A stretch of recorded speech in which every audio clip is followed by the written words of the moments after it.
Bonjour tout le monde. Alors aujourd'hui, on va commencer le cours sur la dérivabilité. C'est un cours qui est très important. C'est la colonne vertébrale de l'échelle de fonction. Et c'est la partie où on a le plus grand pourcentage. C'est-à-dire en général, ça varie entre 8 jusqu'à 11 points le jour du bac. Alors, on va commencer ce chapitre destiné pour toute section scientifique, même les sciences économiques, littéraires, je ne sais pas, mais surtout les scientifiques, toutes sortes de sections scientifiques et même l'économie, les sciences économiques. Mais il y a des parties qui sont réservées, par exemple pour les sciences maths ou bien pour les PC, ça dépend. Ça y est. Alors, je vais insister quand il y a quelque chose de particulier, je vais insister sur ce passage. D'accord? Alors regardez, on commence. Je répète, c'est un petit résumé. C'est la première partie. Après, je vous donnerai la deuxième partie. La deuxième partie sont les formules des dérivés. Parce que vous savez, quand on veut déterminer la monotonie d'une fonction, il faut toujours connaître les formules pour pouvoir les appliquer. Il faut savoir les appliquer. Il faut les apprendre par cœur et comme ça, en appliquant une formule, ça dépend de la forme de la fonction et on peut arriver à déterminer la monotonie de cette fonction. Alors, je commence. Grand A sont des rappels. Donc, ce sont des choses qu'on a déjà vues l'année dernière, mais je vais un petit peu insister sur des paragraphes un petit peu spéciaux. Alors, pour le grand A, ce sont des rappels. Je commence par les définitions. Première définition, soit vous avez, à la première définition, vous avez une fonction f définie sur, alors d1, soit f une fonction définie sur un intervalle ouvert, i, soit x0 un élément de i. On dit que f est dérivable en x0 si et seulement si vous avez une limite quand il tend vers f de x moins f de x0 sur x moins x0 est égal à l. D'accord? Et L, on écrit normalement f' en x0. Ce nombre s'appelle le nombre dérivé. D'accord? On l'a déjà vu l'année dernière. Ce nombre dérivé f' en x0, si c'est un nombre fini qui appartient à L, dans ce cas, on dit que f est dérivable en x0. Ça va? Deuxième définition. Alors, deuxième définition, alors des deux. Je vais parler de dérivabilité à droite et dérivabilité à gauche. Alors, pour la dérivabilité à droite, je vais considérer un intervalle de x0 vers x0 plus r, c'est-à-dire le côté droit. Soit f, une fonction définie sur x0, x0 plus r. On dit que f est dérivable à droite de x0, si et seulement si. Ici, qu'est-ce que vous allez avoir? Vous allez avoir x supérieur à x0. La même écriture, seulement ici, vous allez avoir f' droite. Parce que c'est la dérivée à droite. Et c'est un élément de R, s'il est fixe, donc la fonction va être dérivable à droite de x0. Troisième définition, D3. Alors pour la troisième définition, vous avez f une fonction définie sur un intervalle i, maintenant le côté gauche, de x0 vers x0 moins r. On dit que f est dérivable à gauche de x0, si et seulement si vous avez regardé ici x plus petit que x0, et ceci, ce nombre, on l'appelle f' gauche en x0. S'il s'agit d'un nombre fixe, on l'appelle nombre dérivé à gauche du point x0, Ça y est? Alors maintenant, on va prendre tout l'intervalle de x0 moins r jusqu'à x0 plus r. On dit que f est dérivable en x0 si et seulement si vous avez f' droite est égal à f' gauche. Alors si la dérivabilité à droite est égale à la dérivabilité à gauche, on dit que f est dérivable en x0. Et pour cela, ce n'est plus la peine d'écrire ni à droite ni à gauche. Vous allez écrire seulement f' en x0. Ça y est? Alors, si elles sont égales, ces dérivés, ces nombres s'ils sont égaux, donc on les remplace par f' en x0. Maintenant, deuxième partie, dérivabilité sur un intervalle. On dit que f est dérivable sur un intervalle AB ouvert, pour un intervalle ouvert, si et seulement si elle est dérivable en chaque point de cet intervalle. En chaque point de cet intervalle, c'est-à-dire comme la continuité continue en chaque point de cet intervalle. Ça y est? Alors, quoi d'autre?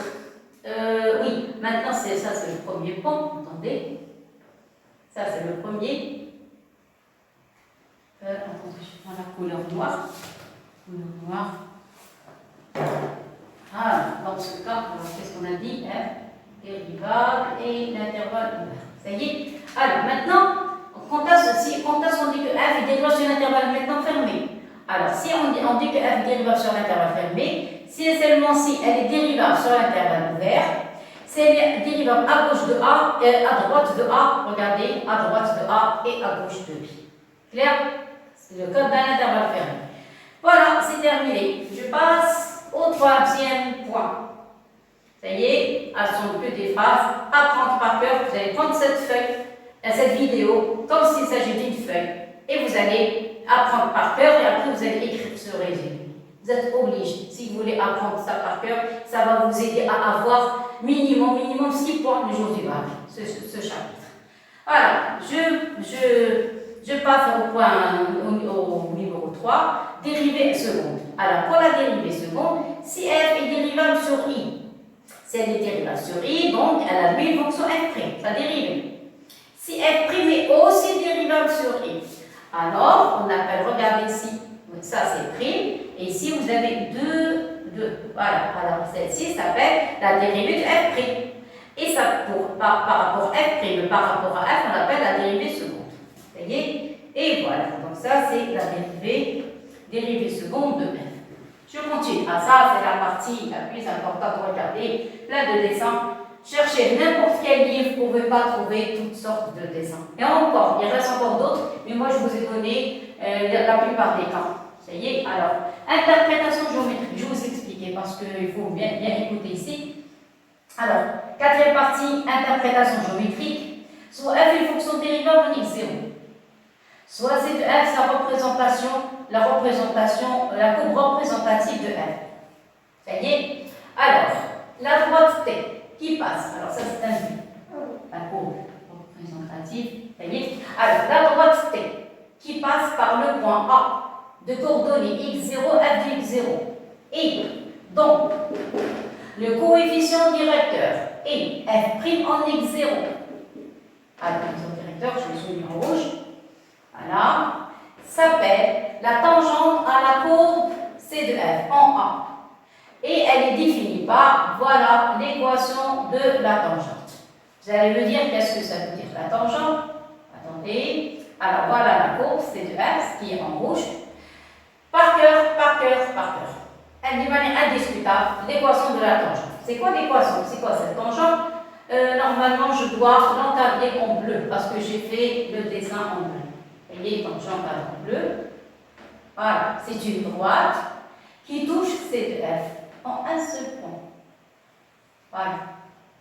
Ça, c'est f de moins x0. Vous voyez, regardez, vous avez x0 ici, vous avez x0 ici, vous avez x0 ici. Là, voilà la tangente. Regardez, elle touche C de f au point A. Comme la tangente a un cercle, vous avez un cercle et la tangente c'est une droite qui touche le cercle une seule fois. Et là, regardez, elle touche C de f au point A. Son équation c'est la forme f' moins x0, facteur de x moins x0 plus f de x0. Ça va? Par cœur. Voilà, l'équation de la tangente. Maintenant, on a vu dans les petites classes, pour dessiner une droite, il me faut 2 points.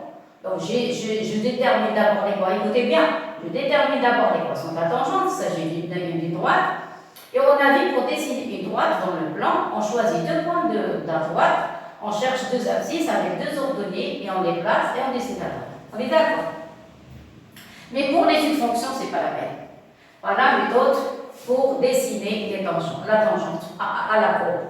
Alors, soit f est une fonction définie sur x0, alors on a les cas suivants. Alors, regardez, il y a plein de cas. Vous avez vu, j'ai dessiné la tangente sans connaître même la fonction, sans rien du tout. Seulement une chose. Quoi? Écoutez bien maintenant. Vous devez connaître la valeur de x0 et son image. Premier temps. Deuxièmement, il faut calculer f' moins x0. Alors, vous remarquez plusieurs cas. J'ai donné le cas de f plus x0 est égal à un nombre positif, où il n'y a pas de dénominateur. Ça, un nombre négatif, il n'y a pas de dénominateur. Ici, une fraction positive. Ici, une fraction négative. Ici, f' moins x0 est nul. Ici, quand elle n'est pas dérivable, vous avez x0 à droite, on a donné plus l'infini, x0 à gauche, on a trouvé 0. Et les autres cas. Ça y est, alors on va traiter cas par cas jusqu'à la fin. Le cas d'un nombre, écoutez bien maintenant, le cas d'un nombre positif où il ne figure pas un dénominateur, au contraire, il y a toujours un dénominateur, c'est 1. Alors, comment vous faites? Vous placez le point x0, f de x0, le voilà. Vous avez combien au dénominateur 1? Vous avancez d'une manière horizontale d'une graduation. Choisissez ce que vous voulez. Un demi-carreau, un carreau, un quart de carreau. Seulement, vous gardez toujours la même distance. Regardez, vous avez 1 au dénominateur. On avance de 1. Si le numérateur est positif, je monte. Si le numérateur est négatif, je descends. Alors, regardez, vous avez 1 au dénominateur. Voilà, j'avance de 1. Vous avez 2 positifs. Voilà le premier point. Voilà le deuxième point. Vous prenez le point de départ, le point d'arrivée, vous placez la règle et vous dessinez la tangente. Ces bouts de flèche, ça veut dire que c'est une droite, que je peux la prolonger en haut et en bas. Je répète la même méthode. F moins x0, vous avez moins 3. Moins 3, c'est moins 3 sur 1. Vous êtes d'accord? Vous avez 1 au dénominateur. Voilà le point x0, f de x0. J'avance de 1. J'ai un numérateur négatif, donc je descends de 3. Alors regardez, je suis avancé de 1, maintenant je descends de 3. 1, 2 et 3. Point de départ, point d'arrivée, et je dessine avec la règle. Et voilà. Je passe au troisième cas. Le troisième cas, vous avez une fraction positive. Vous avez 2 au dénominateur, 3 au numérateur. Regardez, voilà le point. Vous avancez de 2, 1 et 2. Je monte de 3. Le premier point, le deuxième point, le troisième point. Je joins le point de départ, le point d'arrivée et je dessine la tangente. Je passe à ce cas, f moins x0 égale moins 2 tiers. Voilà le point. J'avance de 3. 1, 2, 3. Je descends de 2, négatif. 1, 2. Point de départ, point d'arrivée, je dessine. Pour le 0 c'est 0 sur 1, je n'ai rien à faire. Je ne peux ni avancer, ni monter, ni descendre, rien du tout. Donc ceci est égal à 0 sur 1. Donc j'avance de 1, je peux ni monter ni descendre. Donc le point de départ, le point d'arrivée, et vous décidez la tangente au lieu de l'autre. Donc à chaque fois, quand une dérivée s'annule, écoutez bien, c'est très important, c'est le point crucial des tangentes. Si vous avez une tangente qui s'annule, si vous avez une dérivée qui s'annule en point x0, en ce point x0 f de x0, vous avez une tangente horizontale. Je continue? Très bien. Maintenant, vous avez une fonction qui n'est pas dérivable. Vous avez une dérivable, vous avez la limite à droite et la limite à gauche. Pour la limite à droite, vous avez x0 plus l'infini. Alors, quand il s'agit de plus l'infini, astuce, regardez les signes, s'il vous plaît. Qu'est-ce que vous avez ici comme signe? Vous avez un signe, n'importe lequel. Ici, un signe, n'importe lequel. Quand vous avez l'infini, je répète, l'infini, pas de l'infini. Vous faites le produit des signes. Je ne rentre pas dans les détails. Les détails, vous allez les faire en 15. Mais moi, je vous donne comment on dessine. Point final. Quand vous avez l'infini, vous prenez ceci, vous le multipliez par ceci. Si vous avez un signe positif, la tangente dirigée vers le bas. Si le signe négatif, la tangente dirigée vers le... Je répète, je me suis trompée. Je répète, si le produit est positif, la direction vers le haut. Le produit négatif, la direction vers le bas. Ça y est, alors regardez la couleur bleue. La couleur bleue, vous avez x0 plus l'infini. L'infini, c'est toujours vertical. 0, c'est horizontal. L'infini, c'est vertical. Ça, j'ai l'air. Clair? Alors, faites le produit. Plus avec plus, ça donne un plus. Donc, la couleur bleue, c'est dirigé vers le haut. Pour x0 moins, c'est la gauche. Tout à l'heure, regardez, on a dessiné la tangente en 0 à droite et à gauche parce que j'avais seulement f moins x0. Maintenant, non, j'ai à gauche. Regardez, x0 moins. Donc, x0 en 0, c'est horizontal, mais seulement c'est la gauche. La gauche, c'est ce point. La gauche de ce point. Voilà. Je continue. Alors ici, vous avez limite en x0 plus, vous avez point d'infini. Regardez ici, vous avez positif, négatif, le produit négatif, donc dirigé vers le bas, la couleur bleue. Vous voyez? Pour la couleur rouge, regardez, vous avez un signe négatif, produit positif, donc direction vers le haut. Voilà, regardez la rouge, dirigé vers le haut, parce que même si moins l'infini, 0 moins, ça ne nous intéresse pas. Ce qui nous intéresse, c'est le produit des signes. Moi, avec moi, ça donne plus, donc dirigé vers le haut. Je passe aux deux derniers. Maintenant, vous avez là à droite, x0 plus, vous avez 3. Qu'est-ce qu'on a dit 3? 3 sur 1. Voilà le point. Vous avancez de 1, vous montez de 3. 1, 2 et 3. Voilà, vous dessinez que le côté gauche, le côté droit. Plus le côté droit. Le côté droit de ce point. Maintenant, x0 moins, vous avez 0, donc horizontal. Et le dernier cas, x0 plus, vous avez moins 1,5. Le côté, voilà, le côté droit plutôt, le côté droit, vous avez moins 1,5, regardez. Vous avez 2 au dénominateur, regardez la couleur bleue, Alors, la couleur bleue, vous avancez de 2, le premier point, le deuxième point, et je descends d'un point. Regardez, voilà la tangente. Et maintenant, le dernier, c'est la couleur rouge, x0 moins, c'est-à-dire la gauche. Vous avez 2 tiers. Regardez, toujours, vous procédez de ce côté, après, vous choisissez, est-ce que c'est la droite, est-ce que c'est la gauche. Ici, c'est la gauche, x0 moins. La même chose, vous avez 3 au dénominateur, 1, 2, 3. Vous avez 2 au numérateur, 1, 2. Posez la règle.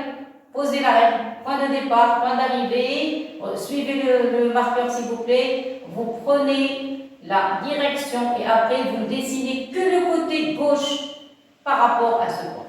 Que le côté gauche. Voilà, donc, je vais m'arrêter ici parce que je vous ai donné beaucoup de choses à apprendre parce qu'il y a des gens qui voient ça pour la première fois, même si on est en classe de terminale. Et la prochaine fois, je vais vous donner un grand tableau où vous pouvez trouver toutes sortes de formules, de dérivés, et après, on pourra passer aux exercices. Voilà, merci. Il faut bien apprendre, attention, comme il faut.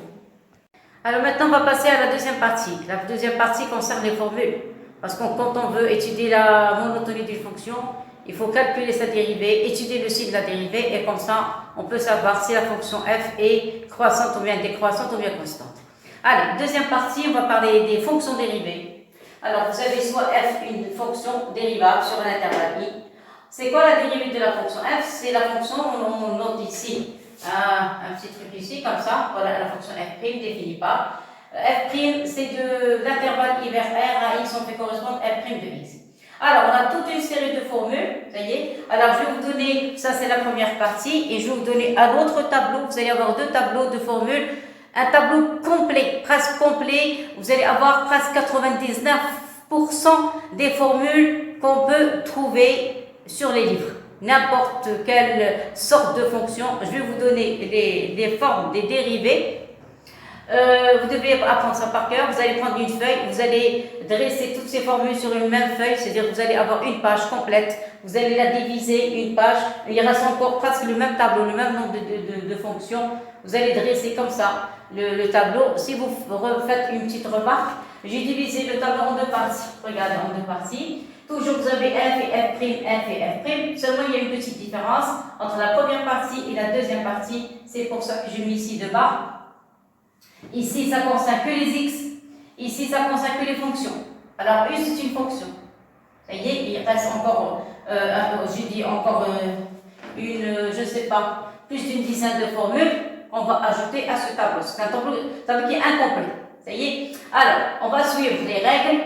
Je vais essayer de vous aider à apprendre ces formules parce qu'il ne faut pas se tromper en calculant dérivée. Il faut d'abord apprendre les formules et puis savoir les appliquer. Allez, on commence. Regardez, s'il vous plaît, respectez les lignes, posez les règles et vous pouvez avoir une relation entre la première partie et la seconde. Si vous faites une petite remarque, j'ai rien écrit sur la première ligne, rien du tout. Regardez, le premier point, il n'y a rien, c'est un vide. Alors regardez, il n'y a rien du tout. Le premier point. Si vous avez une constante, sa dérivée est nulle. Ici, j'ai rien du tout. Regardez, si vous avez une constante, sa dérivée est nulle. Si on part d'une manière horizontale, il n'y a rien du tout sur cette ligne. Je passe à la deuxième ligne. La deuxième ligne, vous avez un x. Sa dérivée est 1. Deuxième ligne, il n'y a rien du tout. Encore rien. 2 points, il n'y a rien du tout. Je passe au troisième point. Le troisième point, si vous avez ax, j'ai dit x c'est 1. Alors x est égal à 1, c'est la base du tableau. X est égal à 1, c'est-à-dire la dérivée de x est égal à 1. Avec ce x égale à 1, je vais remplacer ce 1, tous les 1 par la dérivée de x. Et vous allez voir qu'on va tirer plusieurs sortes de formules. Alors, je continue. Alors, si vous avez une variable x, si on la multiplie par une constante, la constante résiste. Regardez, vous avez ax, c'est a. axn, a. Ici, pas, non, là-bas encore on a des lambdas. Ici j'ai choisi des lambdas et ici j'ai choisi des a. Alors regarde, si vous avez ax, dérivée de x c'est 1. Donc, si vous avez 1 moins a fois x, la dérivée c'est a. Normalement, c'est a fois 1. Je vais écrire fois 1 est égal à. Vous voyez? Donc, ça veut dire, si vous avez un produit, les dérivés entre une constante avec une variable, les dérivés n'ont aucune influence sur les constantes. Le a, il va résister. Maintenant, si vous avez ax plus b, regardez maintenant la différence entre cette formule et cette formule. Le b, il est solitaire, il n'y a pas de variable. Donc, la dérivée d'une constante est nulle, il n'y a rien du tout. Par contre, ax, on relâche avec une variable. Donc, le a résiste, le voilà. Vous avez vu? Maintenant, x carré.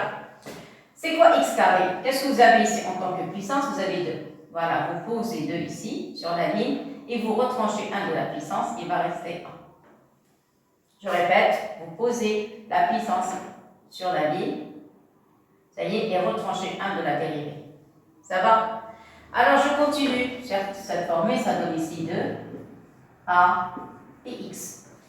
Vous allez me dire pourquoi vous avez écrit ça.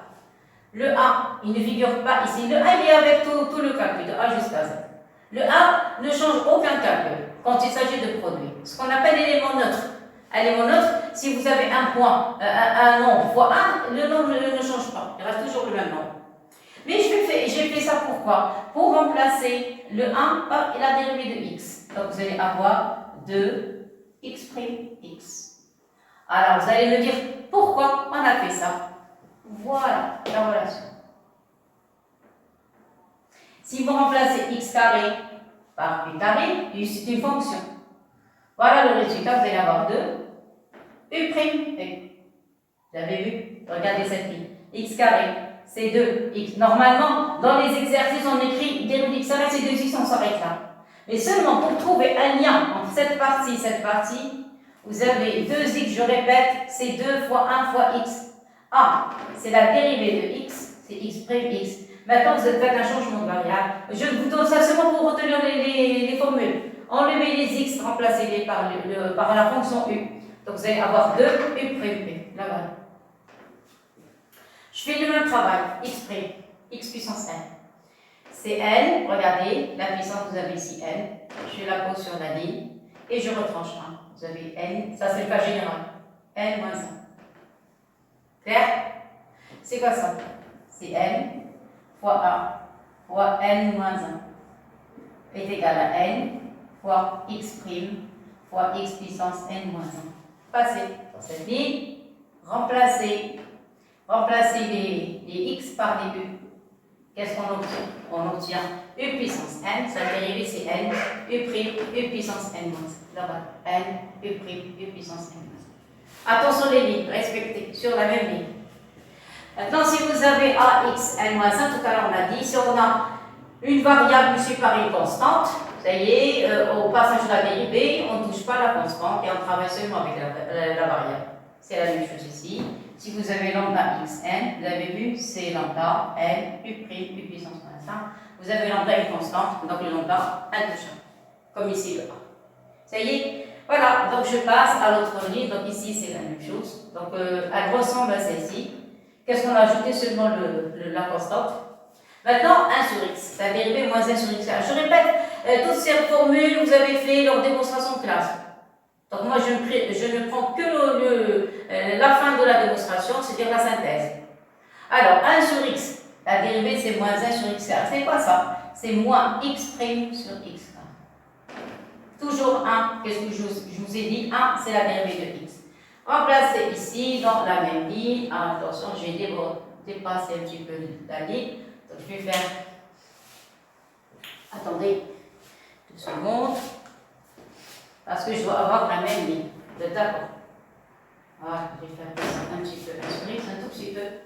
Pour respecter le rythme. Voilà, 1 sur x, 1 sur x, voilà. Qu'est-ce qu'on a dit ici? On a 1 moins sur x carré. Presque. Ici, vous allez avoir 1 sur x. Et voilà, vous voyez, alors c'est quoi ça?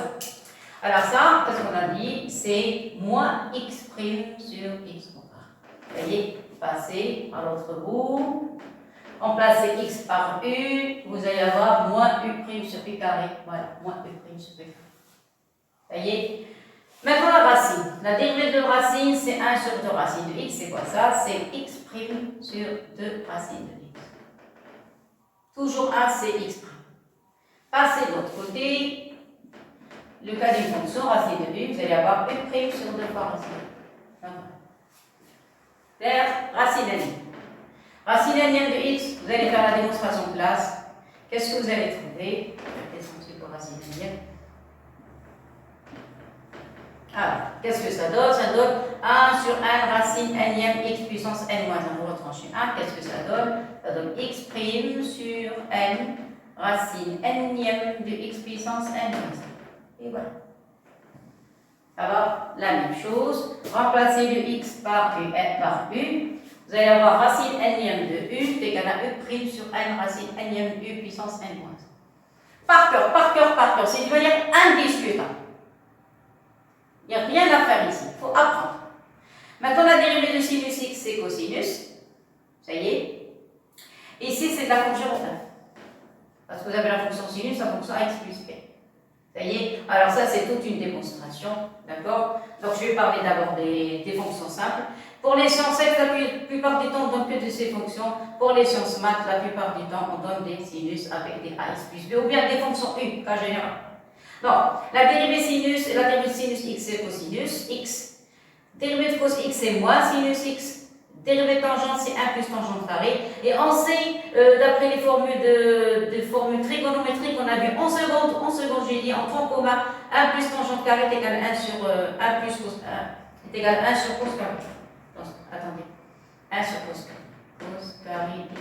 Voilà, 1 sur cos carré. Vous avez vu? Voilà, donc 1 plus tangente carrée est égal à 1 sur cos carré. Ça va? Très bien. Maintenant, si vous avez sinus ax plus b, on ajoute, on multiplie par a, c'est d'abord Géron f. Tout à l'heure, surtout pour les sciences maths, ils ont beaucoup la dérivée de Géron f. Donc, je vais vous donner la formule. Ça y est, donc vous avez a, vous le posez et vous écrivez la dérivée de sinus. Dérivée de sinus, c'est le cosinus. Ça y est, si vous avez cosinus ax plus b, dérivée de ax plus b, c'est le a, le voilà. Le moins, il est en relation avec la dérivée de cosinus. Et pour la fonction tangente, la même chose, vous avez ax plus b, le voilà le a. Et vous avez, alors vous allez me dire, d'où vient le a? Le a, c'est la dérivée de ax plus b, là-bas. La dérivée de ax plus b. Ça y est? Donc la dérivée de ax plus b, c'est a. Alors je vais vous écrire, si vous voulez, la formule. Si vous avez g rond f prime de x est égal. Qu'est-ce qu'on a dit pour g rond f? Je remplace, attendez, je remplace ce rond par des parenthèses. Vous vous rappelez? Par des parenthèses, voilà, f de x. Ça y est, vous mettez tout pris. Ça y est. Alors, comment on trouve la formule? Regardez, la fonction qui est à l'intérieur. L'intérieur, c'est x plus b. Ça y est, vous mettez ici sa dérivée. Donc, vous allez mettre f' de x. F' de x. Voilà, d'où vient le a. Ça y est, regardez, g rond f' de x et g parenthèse f de x. On remplace le rond par les parenthèses. Si vous voulez vous calculer sa dérivée, vous prenez la fonction qui est à l'intérieur, la fonction f, vous posez sa dérivée. C'est ce que j'ai ici, vous avez ax plus b à l'intérieur, sa dérivée c'est a. Là, voilà, ax plus b. Ça y est, et après, vous allez écrire g fois, parce qu'ici vous avez fois, vous avez vu, fois g prime de f de x. Voilà. C'est quoi la fonction g? La fonction g, c'est la fonction qui est à l'extérieur. C'est quoi la fonction qui est à l'extérieur ici? C'est sinus. C'est quoi la dérivée de sinus? C'est cosinus. Je répète, pour la fonction cos. La dérivée de f, c'est celle qui est à l'intérieur, c'est ax plus b, sa dérivée c'est a. Maintenant, c'est quoi la dérivée g' de f? À quoi est la dérivée de g? La fonction est à l'extérieur. À l'extérieur, c'est cosinus. C'est quoi la dérivée de cosinus? Cosinus, c'est moins sinus. Donc, vous allez avoir moins sinus. De la fonction f, c'est donc la fonction que vous avez à l'intérieur. Je passe pour la tangente, même chose. La fonction qui est à l'intérieur, x plus b, sa dérivée c'est f, c'est a, là voilà, ça y est. Et après, vous appliquez la dérivée de g. La fonction g, c'est la fonction tangente, sa dérivée c'est 1 plus tangente. Appliquer à f, ici f, c'est ax plus b. Voilà, c'est clair. C'est très important. Et surtout pour les sciences maths, toujours vous avez les arcs tangentes avec des fonctions compliquées avec des racines, je ne sais pas, ça dépend. Les logarithmes, les exponentielles, on applique souvent Jérôme F. Donc voilà la formule de Jérôme F. Clair? Voilà, alors je répète, ce tableau est fait pour toutes sortes de sections scientifiques, même pour les sciences économie et pour les premières années supérieures. Première année supérieure, c'est-à-dire les classes prépa, le NCG, le ST, voilà, donc il est valable pour toutes sortes de classes qui ont l'étude de fonction au programme. Même pour les premières sciences maths, les premières sciences ex, quelques formules pour les premières sections sciences économiques, mais pour, bien sûr, il y a l'exponentiel, logarithme, c'est pas au programme de première année, mais ça, c'est au programme de même des sixième années. Sixième, c'est-à-dire première sciences maths, première sciences ex, première économie. Ça y est, et voilà. Donc, je vous laisse regarder et je passe à la deuxième partie du tableau. Essayez de prendre une feuille et il faut écrire et apprendre. Alors, ici, c'est pas de la rigolade. Par cœur. Alors maintenant, on complète le tableau. Il reste, je n'ai pas parlé des fonctions exponentielles, des fonctions logarithmes. Alors, ces fonctions, on les voit vers le mois de janvier-février. Voilà, c'est l'étude qu'on donne le jour du bac. En général, ce sont les logs, les exponentielles, même des fois les deux à la fois. Alors, je vous donne les dérivés. Pour la fonction exponentielle, c'est la seule fonction dont la dérivée elle-même. Mais je parle exponentielle de x. C'est-à-dire le coefficient ici, vous avez 1. Alors, si vous avez e de x, la dérivée e de x. Cette fonction ne change pas. Je répète e de x. Pas e de 2x, e de moins x, e de x. La fonction ne change pas. Maintenant, au lieu de x, j'ai ax. Alors, pour les exponentielles, normalement, je peux écrire une seule, mais moi, je vous ai donné trois sortes de formules, parce que vous pouvez, quand vous faites les exercices, on risque d'avoir ou bien la première forme, la deuxième forme, ou bien la troisième forme. Si vous avez exponentielle ax, regardez, vous mettez les a sur la ligne et vous écrivez encore exponentielle ax. Je répète les démonstrations, vous allez les faire en classe. Pour ax plus b. Pourquoi on a fait ça? Parce que c'est quoi la dérivée de ax? Tout à l'heure, on a vu que la dérivée de ax c'est a. Donc vous écrivez la dérivée de la fonction fois l'exponentielle. Même chose. Ici, c'est quoi la dérivée de ax plus b? C'est a. Le voilà. Fois exponentielle x plus b. Même chose. Exponentielle ux. C'est quoi la dérivée de u de x? Sur e'. E' de x, encore l'exponentielle. Vous remarquez toujours on a fois exponentielle, fois exponentielle, fois exponentielle. Ça y est. Donc, qu'est-ce qu'on pose sur la ligne? Je pose la dérivée de ce que vous avez en puissance. Ax, vous avez a, x plus b, vous avez a, et u, vous avez u'. Ça y est. Maintenant, je passe à la fonction logarithme. Je répète avec les conditions du domaine, parce que ici, le x doit être strictement positif. Moi, je ne parle pas ici du domaine, je parle ici que des formules, ni plus ni moins. Alors, si vous avez ln de x, la dérivée c'est 1 sur x. 1 sur x, c'est la forme de quoi? De x' sur x. Vous êtes d'accord? Donc, si vous remplacez x par u de x, vous allez avoir ln de u de x', c'est u' sur u. U' sur u. Seulement, vous allez voir que je vous ai donné une autre formule. Vous allez voir en classe, même si vous avez la valeur absolue n'a aucune influence sur la dérivée. Vous allez avoir, si vous avez ln de valeur absolue de u, ça reste toujours u' sur u à démontrer en classe. Parce qu'ici, je vous donne ici que les formules. Ça y est. Donc, je répète, pour la fonction exponentielle, si vous avez e de x, c'est e de x. Si vous avez les autres formes, vous posez la dérivée de la puissance sur la ligne fois l'exponentielle que vous avez. Tout simplement. Les logarithmes, si vous avez ln de x, c'est 1 sur x. Si vous avez ln de u, sur u' sur u, même si vous avez la valeur absolue, on n'a pas de problème. Ça y est. Maintenant, on passe dans le cas général. Quand vous avez ce somme de deux fonctions, même la différence, même si vous avez produit et division. Si vous avez plus, mettez u' plus v'. Si vous avez moins, u' moins v'. Si vous avez produit, ça donne la dérivée de la première fonction fois la deuxième, plus la première fois la dérivée de la deuxième. Si vous avez le rapport, la dérivée du numérateur fois le dénominateur, mais seulement ici vous avez un plus, ici vous allez avoir un moins. Pour le rapport, vous allez avoir un moins. Moins, je répète, la dérivée du numérateur fois le dénominateur moins le numérateur fois dérivé du dénominateur sur V carré. Et voilà, ça y est.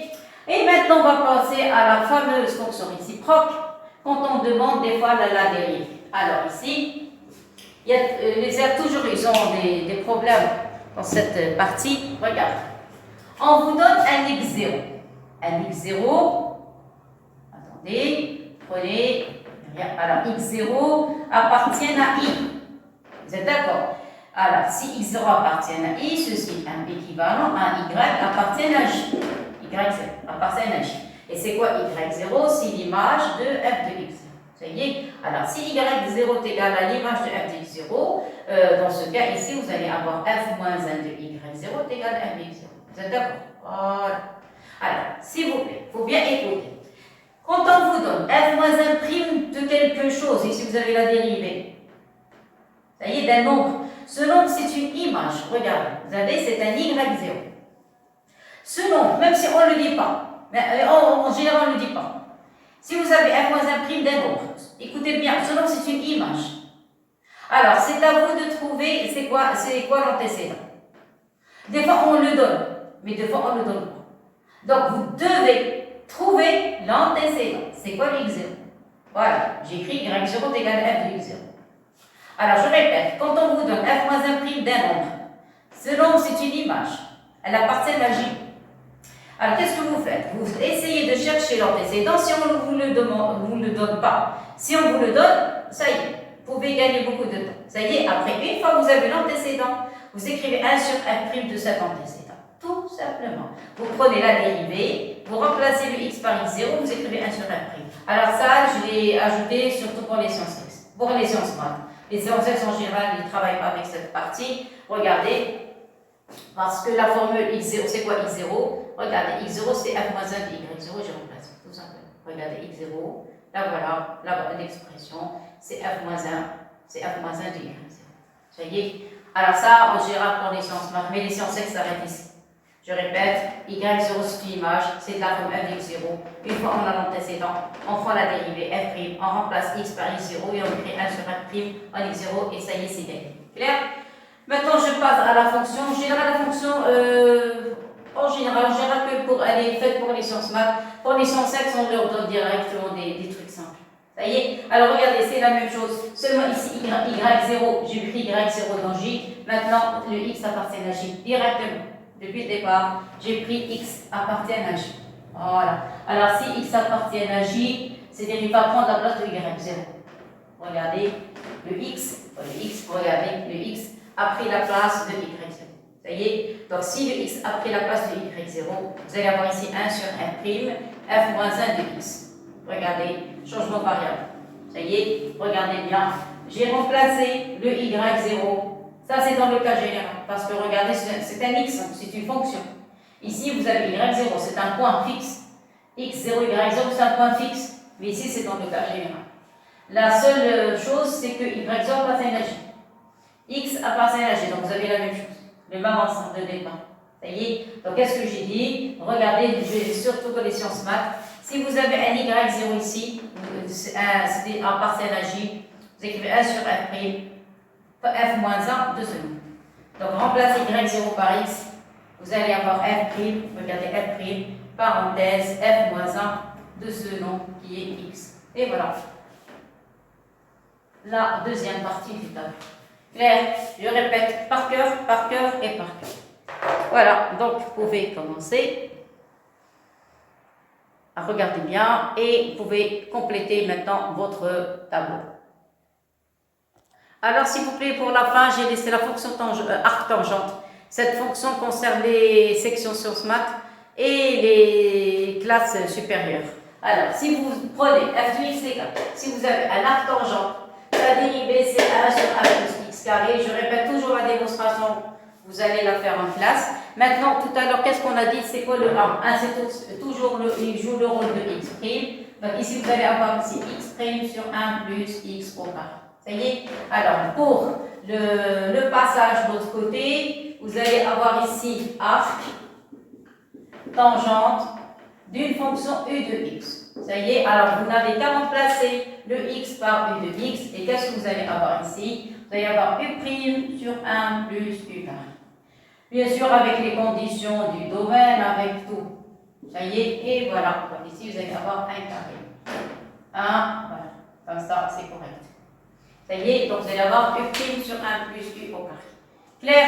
Voilà, donc on a terminé le tableau. Il reste maintenant seulement pour les sciences maths, théorème des accroissements finis, théorème de Rolle, oui, théorème de Rolle au début, théorème des accroissements finis et théorème de l'inégalité des accroissements finis.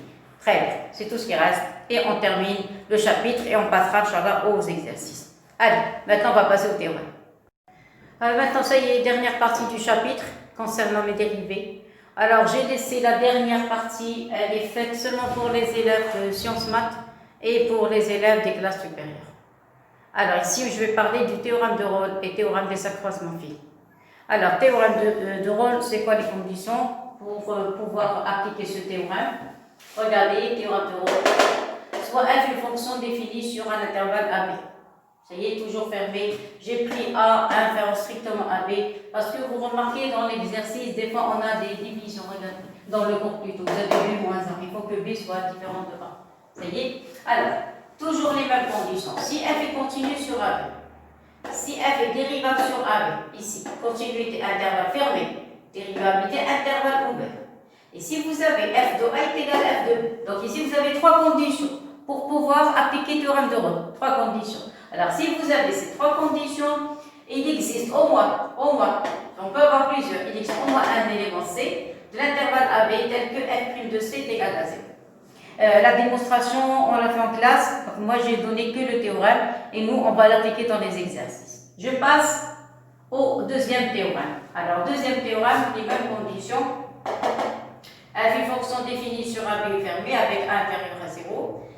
Ici, vous avez eu trois conditions. F continue sur AB, F dérivable sur AB, ici fermé, ici ouvert.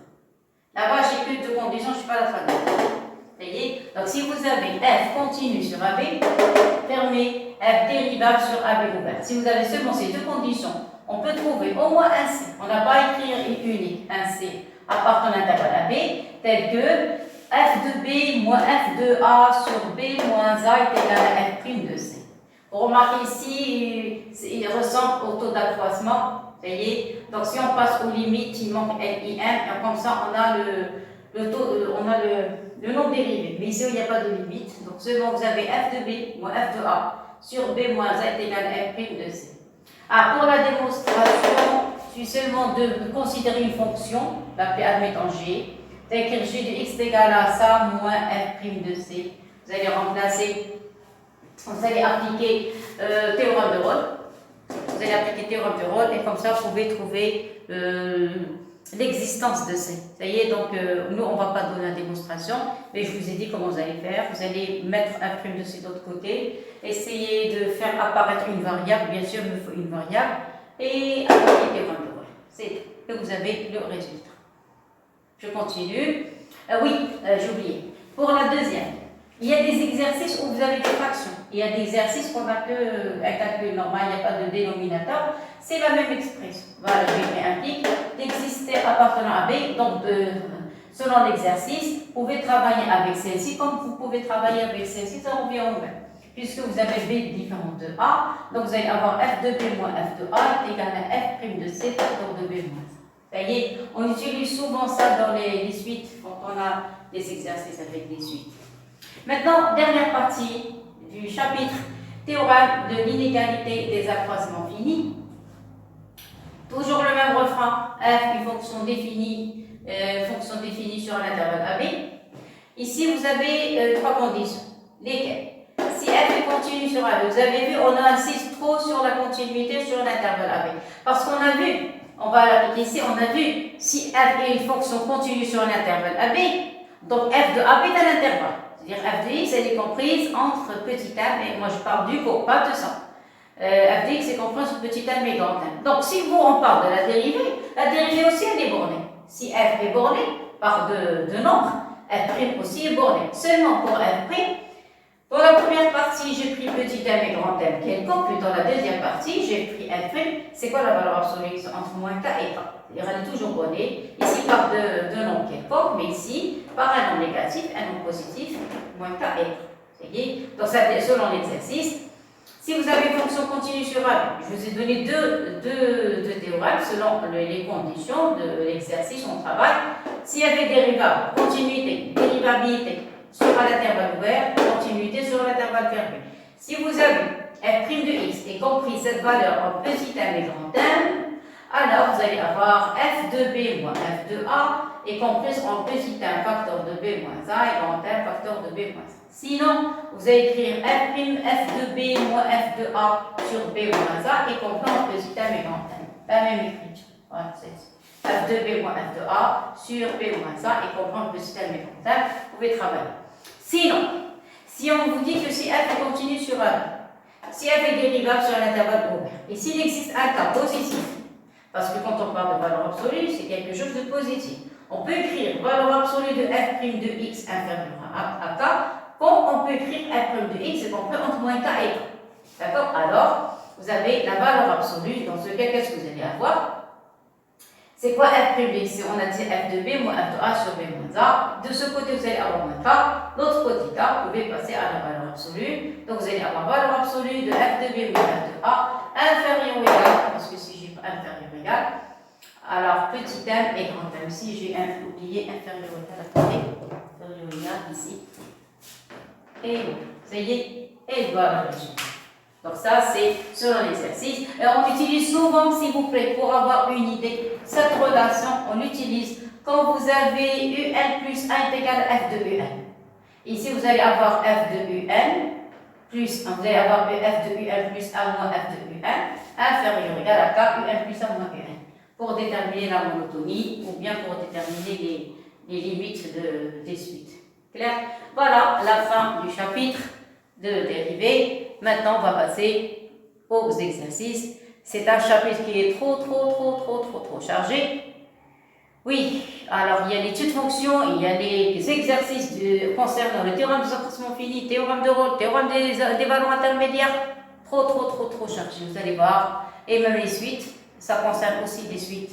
Parce que les suites sont toujours, on a toujours une relation entre les suites et les fonctions. Vous voyez? Alors voilà, donc vous n'avez qu'à apprendre le cours et on va essayer de l'appliquer.